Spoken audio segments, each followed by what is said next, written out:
Le manque de préparation pour l'autonomie politique et le leadership a mené à une crise sévère après l'indépendance, avec des conflits, des divisions et des tensions internes prolongées qui continuent à affecter le pays aujourd'hui. 6. Vers l'indépendance, 30 juin 1960. En 1960, face à la pression croissante des mouvements nationalistes et aux critiques internationales concernant les abus coloniaux, la Belgique accorde l'indépendance à la RDC.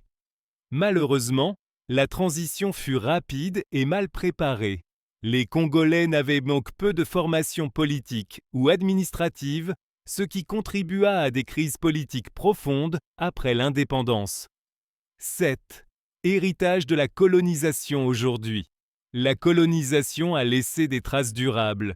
Une économie encore fortement basée sur l'extraction des ressources, des infrastructures souvent concentrées sur l'exportation, des défis sociaux, éducatifs et sanitaires persistants. La colonisation de la RDC fut terriblement brutale et destructrice pour la population congolaise, surtout sous Léopold I. Pourquoi l'indépendance est devenue inévitable ? Pendant la colonisation belge, les Congolais n'avaient même pratiquement pas accès à l'éducation, au pouvoir administratif ou à une véritable autonomie politique. La domination était brutale, avec exploitation des ressources, travail forcé et absence de préparation des élites congolaises à diriger leur pays. Face à cela, des mouvements nationalistes ont commencé à pousser pour la liberté. Les premiers signes. Dans les années 1950, des partis politiques congolais comme la Bako Alliance des Bakongo et surtout le mouvement national congolais MNC de Patrice Lumumba se sont organisés pour réclamer l'autonomie totale. En janvier 1959, de grandes émeutes à Léopoldville-Kinshasa ont éclaté lors d'une tentative d'interdiction d'une réunion politique, entraînant des dizaines de morts. Ces événements ont montré que le mouvement indépendantiste ne pouvait plus être ignoré. Ces tensions obligent le gouvernement belge à convoquer une conférence de la Table ronde à Bruxelles en janvier 1960, réunissant Congolais et Belges pour organiser le transfert du pouvoir vers l'indépendance. 2. Comment l'indépendance s'est déroulée ? Élections et négociations. Lors de cette conférence de la Table ronde, il est décidé que des élections seraient organisées et que l'indépendance serait accordée le 30 juin 1960.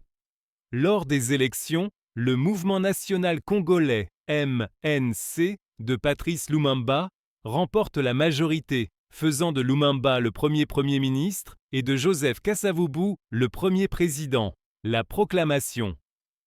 Le 30 juin 1960, le Congo est officiellement proclamé indépendant de la Belgique. Mais dès les premiers jours, de graves problèmes surgissent. 3. Ce qui s'est passé juste après l'indépendance. L'indépendance ne s'est pas déroulée de façon paisible et ordonnée. Mutinerie de l'armée. Peu après l'indépendance, l'armée congolaise Force publique se mutine contre ses officiers européens, provoquant chaos et effondrement de l'ordre public. Départ des Belges. Beaucoup de techniciens, de fonctionnaires, de médecins ou d'ingénieurs belges quittent le pays. Cela laisse un immense vide administratif dans un pays qui n'avait que très peu de personnel formé à la gestion d'un État. Sécession régionale. Quelques jours après l'indépendance, la province minière de Katanga, riche en cuivre et autres ressources, déclare sa propre indépendance sous Moïse Tshombe, avec le soutien discret de certaines autorités belges et intérêts économiques. Appel à l'ONU. Le gouvernement central demande l'aide des Nations Unies pour restaurer l'ordre et retirer les troupes belges, ce qui mène à l'une des premières grandes opérations de maintien de la paix de l'ONU en Afrique. Conflit politique interne. Rapidement, un conflit politique éclate entre le président Kasavubu et le premier ministre Lumumba. Ce conflit affaiblit encore plus le nouveau gouvernement. 4. Les côtés positifs de l'indépendance. Liberté politique.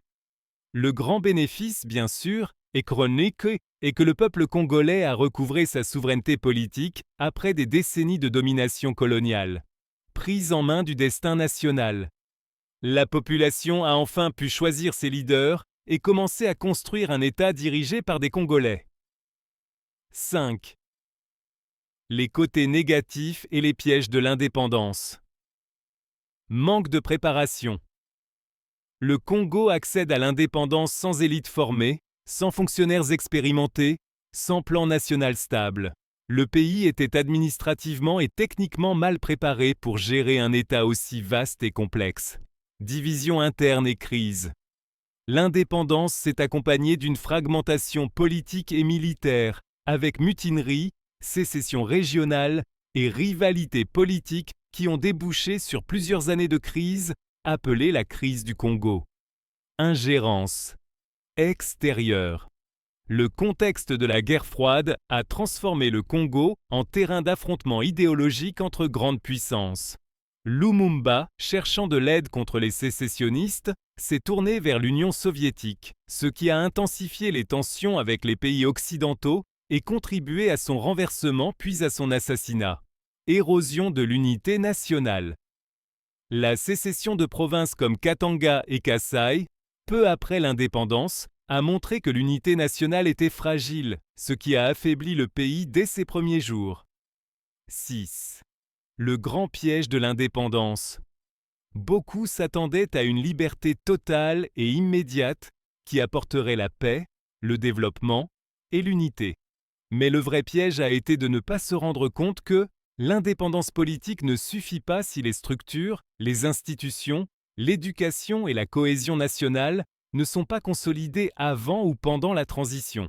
C'est pourquoi, dans les années qui ont suivi l'indépendance, le Congo a été plongé dans une crise profonde, mêlant lutte interne, ingérences extérieures et guerre civile, au point que le pays a connu plusieurs changements de régime et décennies de conflits véritablement destructeurs.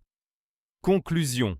La RDC a obtenu son indépendance le 30 juin 1960, après une longue lutte menée par des leaders nationalistes comme Patrice Lumumba et Joseph Kasavubu. Ce moment historique a marqué la libération d'un peuple, mais il s'est aussi transformé rapidement en crise politique, sociale et militaire, soulignant que l'indépendance politique n'est que la première étape d'un long processus vers la paix, la stabilité et le développement. Le 30 juin 1960 est une date que tout Congolais connaît, mais très peu comprennent réellement comment on en est arrivé là, ce qui s'est réellement passé, et surtout le piège caché derrière cette indépendance. Car l'indépendance du Congo n'est pas seulement une victoire, c'est aussi le début d'une grande épreuve. Pendant plus de 70 ans de colonisation, le Congolais n'avait ni pouvoir politique, ni formation administrative, ni préparation à diriger son propre pays. Mais dans le cœur du peuple, une chose grandissait, le désir de liberté. Dans les années 1950, les Congolais commencent à s'organiser. Des partis politiques naissent, des voix s'élèvent. Parmi elles, une voix devient très forte, Patrice Emery Lumumba. En janvier 1959, à Léopoldville, une simple interdiction de réunion politique provoque des émeutes violentes. Le monde comprend alors que le Congo ne peut plus être retenu. La Belgique est obligée de négocier. En janvier 1960, à Bruxelles, la table ronde réunit les leaders congolais et les autorités belges. Et là, une décision historique est prise. Le Congo sera indépendant le 30 juin 1960. Tout semble aller vite, trop vite. Des élections sont organisées. Lumumba devient Premier ministre. Kasavubu devient président. Et le grand jour arrive. Le 30 juin, le drapeau belge descend. Le drapeau congolais monte. Le Congo est libre. Mais à peine quelques jours après, le chaos commence.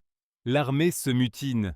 Les officiers belges quittent le pays. Les ingénieurs, les médecins, les administrateurs s'en vont. Le pays se retrouve vide de compétences. Et pire encore, la riche province du Katanga déclare sa sécession. Le Congo est indépendant mais déjà divisé. Lumumba demande l'aide de l'ONU. Les grandes puissances commencent à s'intéresser au Congo, non pas pour l'aider, mais à cause de ses richesses. Le Congo devient un terrain de jeu de la guerre froide. Très vite, un conflit